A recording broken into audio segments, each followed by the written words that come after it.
Assalamualaikum warahmatullahi wabarakatuh. Bertemu lagi dengan saya Adi Ahadi. Pada video kali ini saya akan membahas mengenai fungsi directing atau pengarahan di dalam manajemen. Nah, yang dimaksud dengan fungsi pengarahan adalah proses yang dilakukan oleh para manajer ya, berupa pemberian instruksi, ya, membimbing, memerintah dan memberi petunjuk kepada orang lain atau pekerja untuk mencapai tujuan yang telah ditetapkan. Fungsi pengarahan ini juga dianggap sebagai jantung dari proses manajemen.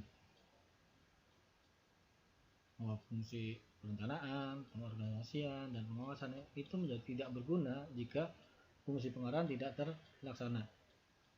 Nah, manajer harus bisa menjalankan fungsi pengarahan ini dengan sebaik mungkin. Jadi bisa dikatakan bahwa fungsi pengarahan terdiri dari proses atau teknik yang dengannya ya, instruksi dapat dikeluarkan dan operasi dapat dilakukan sesuai rencana yang telah ditetapkan. Sehingga bisa disimpulkan bahwa fungsi pengarahan adalah fungsi untuk membimbing, menginspirasi, memberi petunjuk, dan menginstruksikan orang-orang menuju pencapaian tujuan organisasi.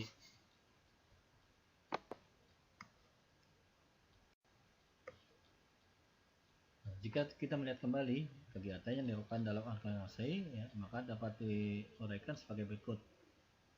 Tentang awal, ya, biasanya di dalam suatu organisasi kita membuat suatu rencana, ya.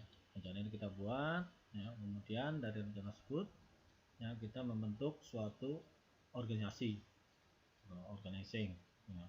Setelah terbentuk, ya, struktur dari organisasi ini, ya, artinya kita harus mencari ya orang-orang ya, yang akan kita tempatkan pada struktur tersebut yang disebut sebagai proses staffing.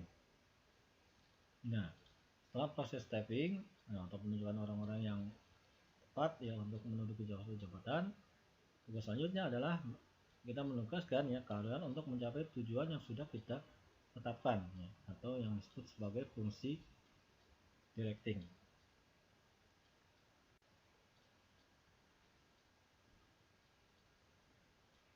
Nah, pengertian dari pengarahan itu sendiri adalah ya bahwa pengarahan itu adalah proses ya menuntun kegiatan anggota organisasi ke arah yang tepat ya, untuk mencapai visi, misi, dan tujuan perusahaan. Nah, di sini di dalam proses pengarahan itu melibatkan kualitas, gaya, dan kekuasaan pemimpin ya, dan kegiatan-kegiatan kepemimpinan ya, termasuk motivasi dan komunikasi. Nah, pengarahan juga sering disebut dengan fungsi actuating atau menggerakkan atau fungsi directing ya. Artinya manajer di posisi tinggi menggerakkan pihak yang berada di posisi tepat di bawahnya. Actuating adalah usaha atau ikhtiar manajemen dijalankan agar tujuan manajemen tercapai. Tindakannya menggunakan perencanaan sebagai suatu pedoman. Nah, agar pengarahan berjalan dengan baik dibutuhkan kepemimpinan atau leadership yang baik. Jika kepemimpinan yang baik bisa mengarahkan orang dengan baik ya, dengan jelas ya, saling kerjasama, dan yang penting tidak terjadi pertentangan atau paling tidak ya meminimalisir ya potensi terjadinya pertentangan yang bisa berujung pada konflik. Kemudian pertanyaannya adalah bagaimana ya melakukan pengarahan yang baik. Kuncinya adalah harus melakukan suatu komunikasi ya, bahwa pemimpin itu harus punya kemampuan ya komunikasi yang baik, jelas ya, mudah dimengerti ya. Pesan dan instruksi yang diberikan harus sampai ya, bisa diterima dengan baik supaya bisa dijalankan dengan baik juga. Nah, sebagus apapun perencanaannya ya, atau seganteng apa ya manajernya ini, jika tidak punya kemampuan komunikasi yang baik, bawahannya akan kesulitan menjalankan perintahnya ya, atau mengeksekusi perencanaannya. Hasilnya tidak akan maksimal atau malah membuat masalah atau konflik ya, sehingga ujung-ujungnya adalah perusahaan mengalami suatu kerugian. Nah, komponen di dalam kegiatan pengarahan atau directing ya, di dalam proses pengarahan akan selalu melibatkan 4 komponen kegiatan. Yang pertama adalah pertimbangan kelompok, kemudian yang kedua memimpin, yang ketiga memotivasi, dan yang keempat adalah komunikasi. Nah, dengan melaksanakan keempat kegiatan tersebut, ya, maka seorang pemimpin ini dapat merubah masukan ya berupa sumber daya organisasi ya yang biasa kita sebut sebagai 6M ya, ada SDM ya, uang, material, mesin, informasi ya, pasar dan sebagainya. Ini kita bisa rubah menjadi suatu perilaku anggota organisasi yang diharapkan oleh sistem manajemen. Nah, seperti terlihat pada slide yang ada di depan ini.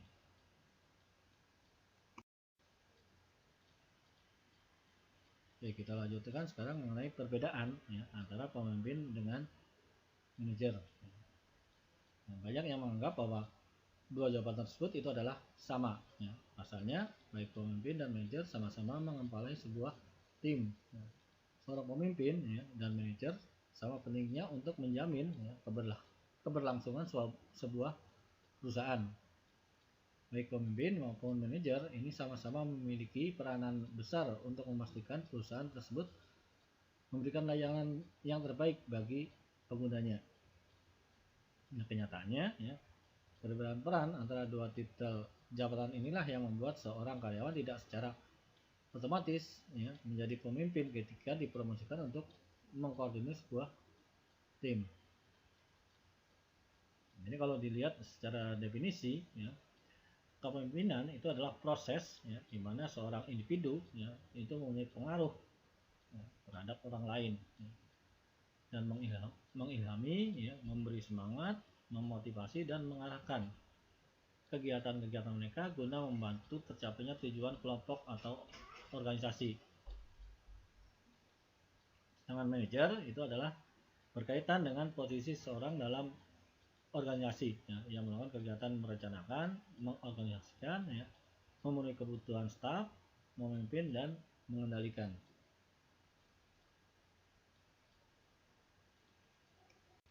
Nah, lebih lanjut ya, perbedaan antara pemimpin dengan manajer ya, itu bisa kita bedakan ya berdasarkan 5 hal. Yang pertama adalah berdasarkan jabatan ya. Pemimpin itu bisa ditemukan di lingkungan sosial. Sedangkan manajer itu adalah menunjukkan posisi formal ya di dalam suatu instansi. Nah, apabila dilihat dari suatu tanggung jawab ya, pemimpin itu memaksimalkan kinerja tiap orang yang mereka pimpin. Sedangkan manajer ya tanggung jawabnya adalah mengelola ya, sebuah tim untuk mencapai target tertentu. Dan kalau dilihat dari gaya kepemimpinan, seorang pemimpin itu biasanya gaya kepemimpinannya adalah transformasional. Ya. Artinya dia bisa menginspirasi para pengikutnya. Nah, sedangkan manajer, ya, gaya kepemimpinannya adalah transaksional. Artinya dia harus mendorong ya, kepatuhan para bawahan. Ya, hal ini dilakukan dengan memberikan imbalan dan hukuman. Kemudian dilihat dari segi pengambilan risiko ya, bahwa pemimpin itu biasanya berani mengambil risiko ya, dan selalu berpikir out of the box ya. Sedangkan manajer ya, itu biasanya menghindari risiko ya, atau dia menjalankan yang sudah terbukti memang berhasil. Kemudian dilihat dari ketokohan ya, atau sosok ya, bahwa pemimpin itu adalah memiliki pengikut ya. Sedangkan manajer itu memiliki bawahan.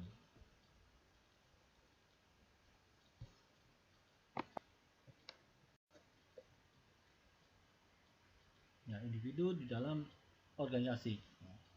Bahwa organisasi itu dibentuk oleh sekelompok individu yang saling bekerja sama. Tapi dalam organisasi ya, individu adalah suatu yang unik ya, yang akan menunjukkan perilaku yang berbeda ya dengan individu-individu lainnya.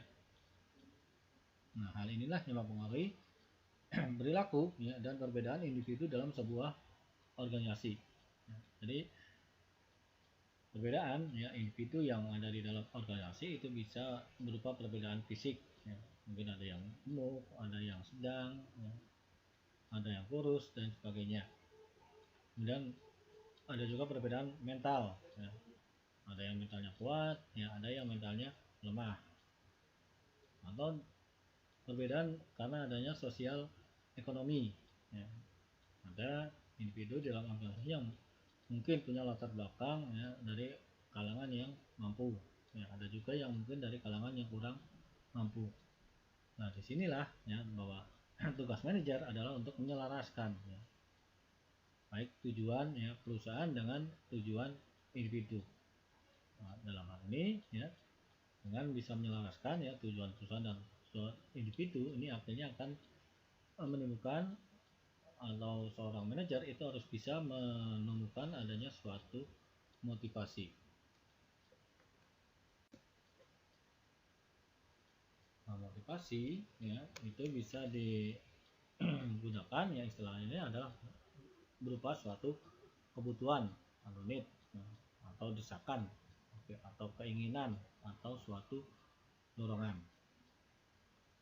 sehingga bisa didefinisikan bahwa motivasi itu adalah keadaan, ya, dalam pribadi seseorang yang mendorong keinginan individu untuk melakukan kegiatan-kegiatan tertentu, ya, guna mencapai tujuan. Ya, motivasi, ya, yang dapat diberikan perusahaan dibagi menjadi dua, yaitu motivasi positif dan motivasi negatif. Motivasi positif adalah motivasi yang diberikan seseorang yang bersifat menyenangkan dan mengembirakan. Seperti contohnya, ya, gaji, ya, fasilitas, jaminan hari tua, jaminan keselamatan, ujian, penghargaan, promosi, bonus, dan sebagainya. Nah, sedangkan motivasi negatif itu adalah motivasi yang bersifat seperti hukuman atau ketakutan. Contoh sederhananya, ya, seorang akan berhenti, ya, merokok karena melihat seorang perokok yang berjuang melawan kanker. Nah, contoh motivasi negatif yang lain adalah berupa teguran, ya, denda, emosi, ya, atau penurunan jabatan, ya, pemotongan upah atau gaji dan sebagainya. Nah, perusahaan dapat memberikan motivasi negatif, ya, dalam bentuk intimidasi, ya, tekanan maupun ancaman. Nah, pertanyaannya adalah, ya, bagaimana, ya, dengan keefektifan, ya, kedua motivasi tersebut. Nah, sebagian pemimpin percaya bahwa ketakutan dan ancaman itu dapat membuat seseorang segera bertindak, ya. Maka mereka akan menggunakan lebih banyak motivasi negatif daripada motivasi positif.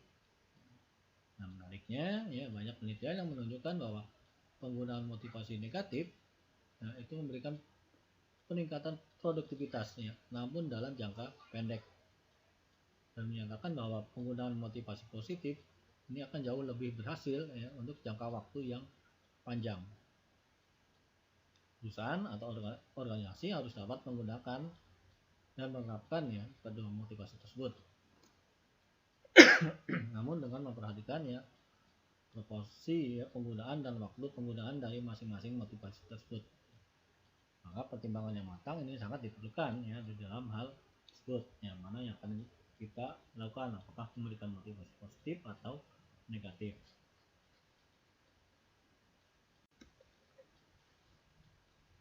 Kemudian selanjutnya adalah macam-macam teori motivasi. Ini saya akan bahas, ya, mengenai 4 macam, ya, teori motivasi. Yang pertama adalah yang dikembangkan oleh Taylor, ya, yaitu teori motivasi klasik. Dan yang kedua adalah teori motivasi berdasarkan kebutuhan, ya, hierarki kebutuhan yang dikembangkan oleh Abraham Maslow. Kemudian yang ketiga adalah teori motivasi X dan Y yang dikembangkan oleh Douglas McGregor. Dan yang keempat adalah teori motivasi yang dikembangkan oleh Herzberg. Oke, kita bahas yang pertama, ya, mengenai teori klasik yang dikembangkan oleh F.V. Taylor.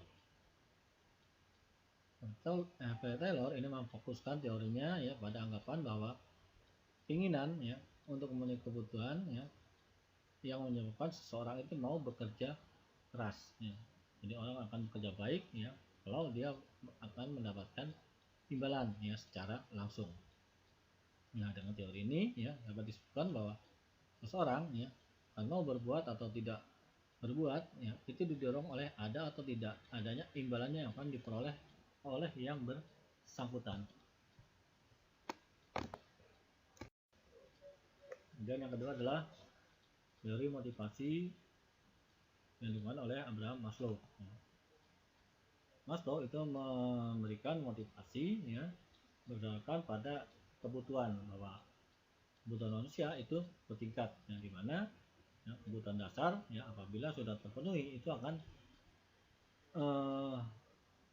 digunakan ya sebagai acuan ya untuk memotivasi ya kebutuhan selanjutnya.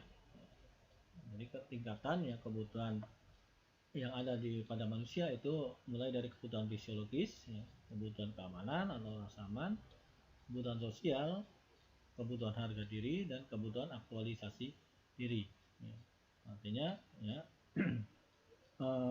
seorang akan termotivasi ya dengan memenuhi semua kebutuhannya ya, mulai dari kebutuhan yang paling rendah tadi ya, kebutuhan fisiologis ya, sampai dengan kebutuhan aktualisasi diri. Kemudian selanjutnya adalah teori motivasi yang dikembangkan oleh Douglas McGregor yang terkenal dengan teori X dan Y. Di mana teori X itu mengatakan bahwa ini adalah merupakan pandangan yang sifatnya tradisional.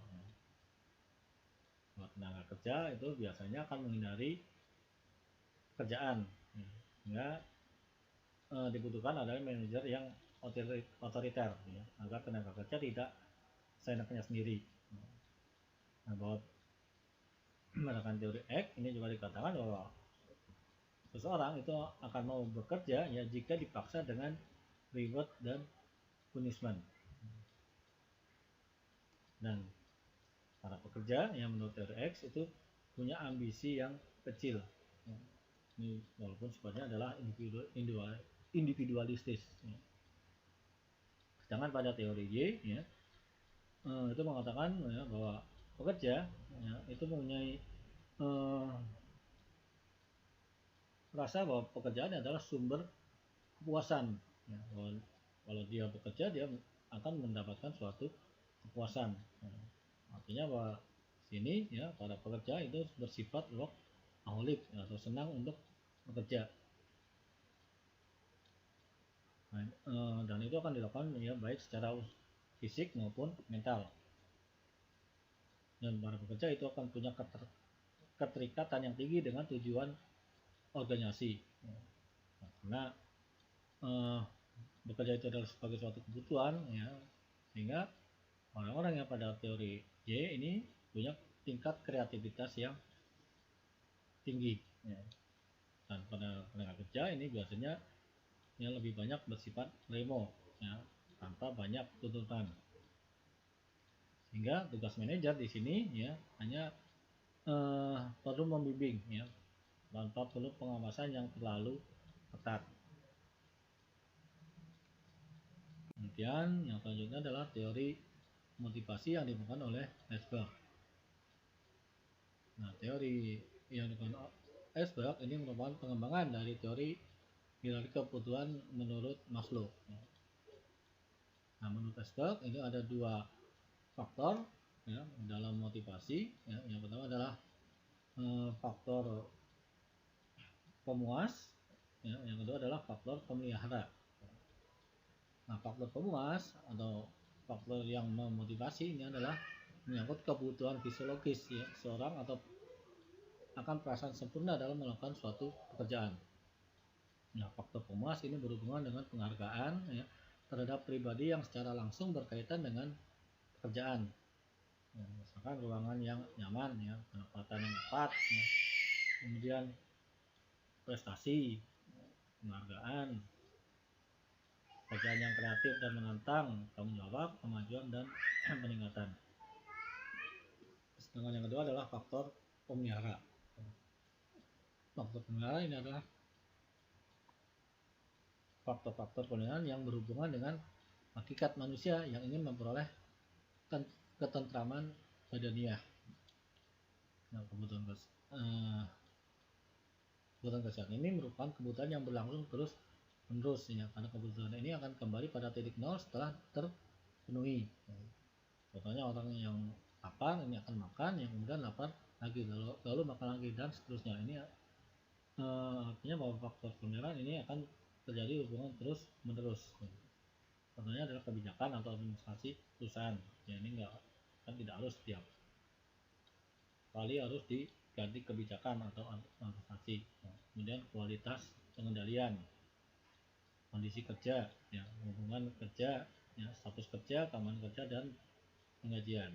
Ini adalah faktor penilaian menurut Nestor. Nah, sedangkan ya, teknik pemberian motivasi ya itu bisa dilakukan secara tidak langsung ya, maupun secara langsung.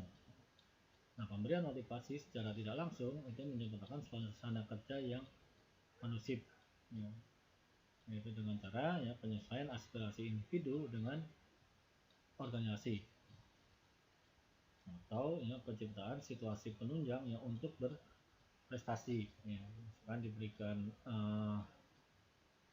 suatu klub, ya, dan sehingga pada diklat tersebut ya selain pengetahuan meningkat, ini juga sosial hubungan sosial antara pekerja ini juga akan semakin baik, sehingga akan menimbulkan banyak kerjasama. Kemudian penciptaan syarat kerja yang benar, misalkan ya, memberi gaji ya sesuai dengan UMR, dan memberikan tempat kerja yang ekonomis ya, baik display ya, antroponomi, biomekanik, dan lingkungan fisiknya. Kemudian teknik pemberian ya motivasi secara langsung itu bisa berupa intensif, berupa materi ya, berupa bonus ya, promosi maupun profit sharing. Sedangkan ya insentif ya yang bersifat non materi ya itu bisa berupa pemberian piagam penghargaan ya, pemberian hak cuti, atau kenaikan. Oke,